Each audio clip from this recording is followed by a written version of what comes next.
você faz isso. Entendeu? É, com as pernas que nem eu ergui aqui, ó. Assim, ó, assim, ó, assim, ó, assim, ó. Certo? Aqui, ó. Tá seguro, ó. Ó, seguro. Aí o que acontece? A bicicleta que sobe. Só que o corpo não, ó. O corpo tá parado. Não, aí o corpo fica na inércia da descida, certo? Nessa reta. E a bicicleta sobe e desce, sobe e desce, sobe e desce. Você não faz exercício. Você não toma pancada.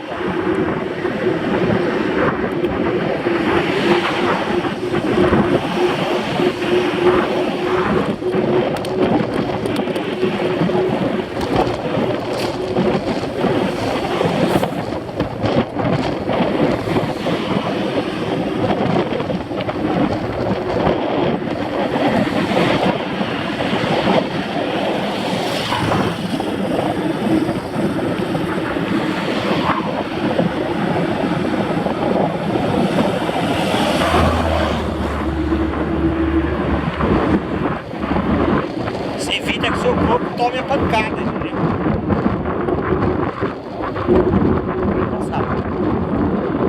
Pode passar, Lu. Ah, vem cá. Agora já foi. Atrás dá. Atrás dá pra vir. Ela vai por lá. Ela vai pela rotatória. Eu acho pior pela rotatória. Você tem que passar 3 carros lá. Que vai pra lá, que vai pra cá, que tá atrás.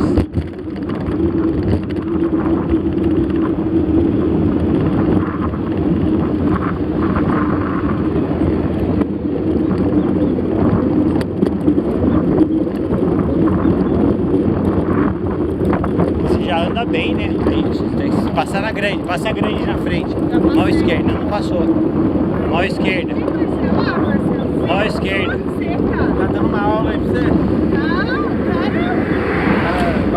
Eu sou iniciante, ó. A placa tá atrás de mim. Olha aqui, vou te falar uma coisa agora do fundo do meu coração.